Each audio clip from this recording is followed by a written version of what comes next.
Hey guys, welcome back to the channel, and in today's video I'm going to show you how to superglide with 100% accuracy. So let's not keep you waiting and hop straight into the video. Let's go.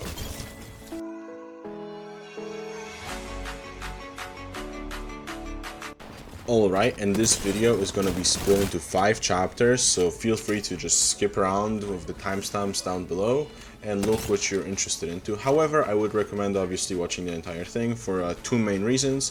1, you might learn something new you didn't know, or 2, you're just going to help support the channel so I can provide more content to you.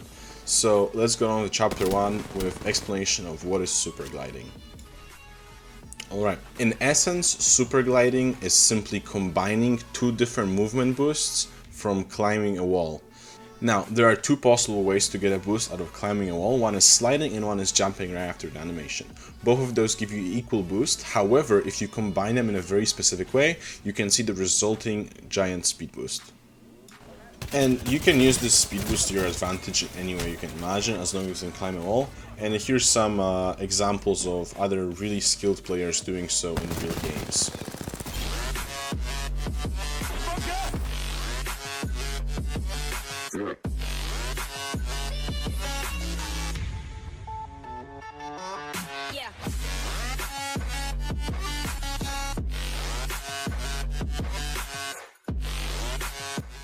Alright, and now we will move on to the tutorial part. This is going to be split into 2 different chapters. One tutorial is going to be fully normal, just plain mouse and keyboard, no trouble.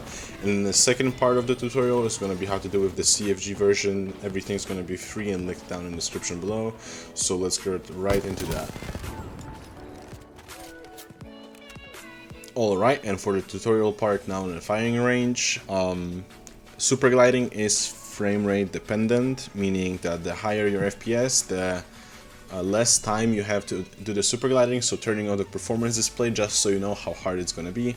I'm playing on about 240 frames per second, so it's really difficult and it makes it really inconsistent to do it this way. However, as you can see, with enough practice it is possible.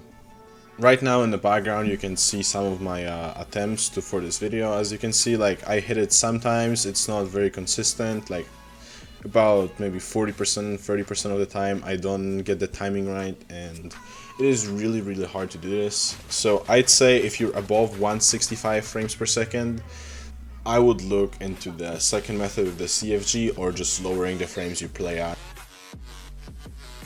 And with this beautiful transition, we can now move on to the chapter 4 of this video, which is going to be the CFG tutorial.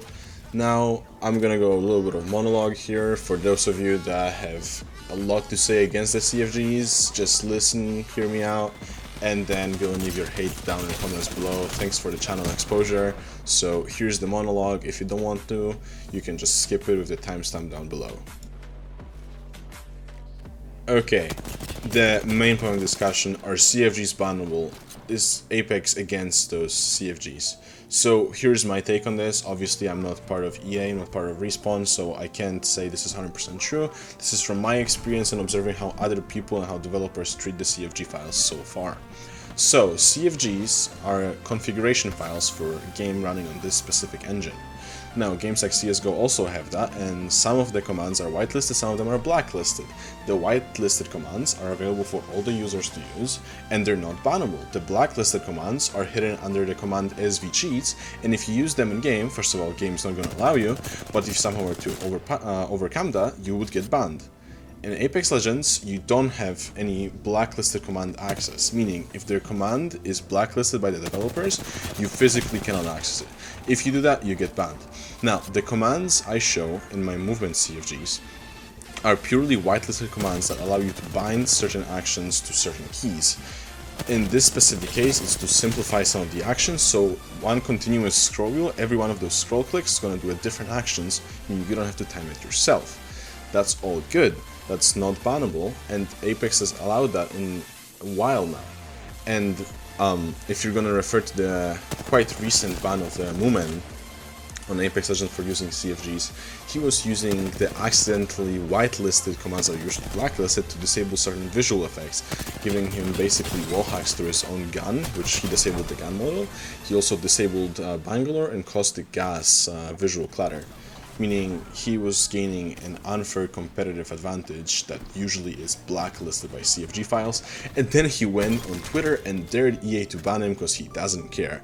Then he got banned and started crying about it. So the monologue is now over. Go and leave your hate down below if you wish to do so, and I'm gonna go with the CFG tutorial. So let's get started with that. Okay, so let's get started with the CFG tutorial now, and quick disclaimers before we do so.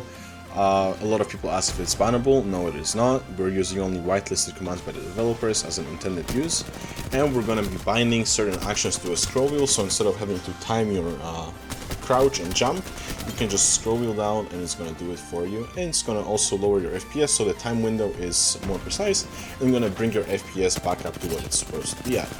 So without further ado, let's get started with that. Alright, and now I'm going to show you how to set up your CFG files quickly for the Apex Legends Superglide. So let's get started with that. Okay, and if you follow the link down in the video description, it's going to take you to something like this for the file download. Now, here's what you're going to do. First of all, I'm going to explain what each of the files do. If you're not interested, you can just copy them and move on to the next step, and I'm going to explain what to do then. Alright, so the first CFG file for a Superglide, Superglide1.cfg, it is gonna put your default tap strafing binds on your scroll wheel, so it's a reset, and then bind C to jump and execute the Superglide2.cfg. Pretty straightforward, nothing to worry there. Superglide2.cfg is gonna bind your mouse wheel down to jump and then lower your FPS to 30. And then go to the Superglide3.cfg. The lower you put this value, the more time you're gonna have for the Superglide between the scrolls. However, also that less usable, like if you were to accidentally only scroll once, it's gonna be really hard to see anything. So I suggest keeping it 30, it gives you plenty of time to do everything you need to do. And then the Superglide 3 is gonna bind your mouse wheel down to crouch, that means crouch, and then put your FPS back to what you want it to be. I have it set to 240 by default. However, if you're playing on 144, you're just gonna put 144 there, no trouble whatsoever. I'm gonna keep it at 240 because that's what I want to do, and then go back to Superglide1.cfg. And now, if you go back to the Superglide 1, you can see it's gonna reset your tap strafing binds to normal, and then reset the CFG so you can bind with C, no problem. Okay, if you have skipped to this point forward, now we're gonna copy these files and we're gonna head over to the CFG folder for Apex Legends, and if you don't know how to find that, I'm gonna show you right now. Alright, and if you head to Steam and click on Apex Legends, to find your CFG folder, you click the cogwheel over here, go to Manage and Browse Local Files. If you're using Origin app, it is fairly similar process, and if you're using EA app, whatever it's called, then it's also pretty similar. You can find tutorials if you don't know how to do that online. It is, well, basically the same thing. Now, if you go to your files over here, do that to full screen, and you're gonna see something called CFG. Now, this is the CFG folder, and that's where you put all of your CFGs. Okay, and now you're gonna paste everything you had in here. As you can see, I already have my Superglide files right over here. All right. And now you're going to need to make an autoexec.cfg. If you don't know what it is, don't worry about it. First things first, you're going to need to enable file extensions. As you can see, all of my files have the CFG ending. If you don't have that, they're not going to have that. So you're going to have to go to View, Show, and then File Name Extensions, right? And now you're going to make a new file, and you're going to select Text Document. Now, as you can see, the text document by default has .txt ending. Now, because of the hidden file extension, we can name it first autoexec without caps lock, so there it is, and then you're going to need to change the ending of it to .cfg, right? And yes, and yes, because I already have my CFG, this is just going to be renamed right here. Now, I'm gonna have this text down below so you can copy, but you're just gonna need to take this little line of code and put it in your brand new autoexec.cfg, and voila, you're basically done. Make sure you save it, and make sure you don't have this 2 over here. I only have it because of my already existing CFG autoexec file. Alright, click save and close out. Now there's one more step before this becomes usable in game. You're gonna head to Steam or whatever game launcher you're using and go to properties this time. In the general tab, you're gonna have to put this command. Again, it's gonna be in the description down below for you to copy, or I might add it with this Superglide file download CFGs. Right, and at that point you are ready to just tab out of the game, make sure you close it, and then reopen it again. Alright, so I'm gonna show you what it looks like in game now. And now, in order to do the Superglide, you're gonna just climb a wall of C and scroll down just like this.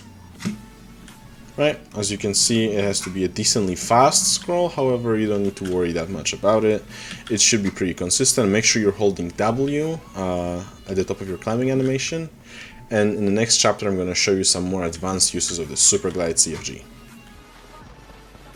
Alright, and for the final chapter, I just have some more advanced uses of the Superglide.cfg.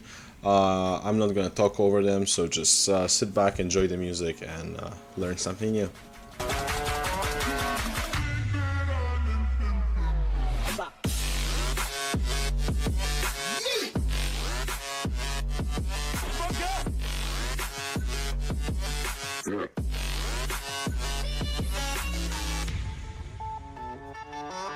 Yeah.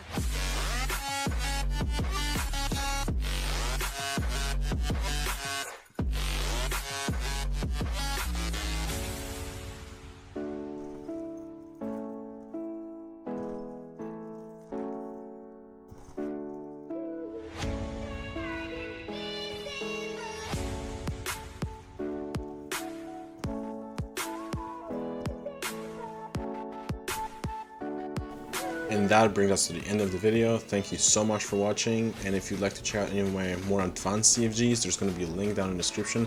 They're not free, it's a Patreon link. You help support the channel and you get some awesome content for a very cheap price. And yeah, if you like the video, please subscribe and leave a comment down below, and yeah, see you next one. See ya.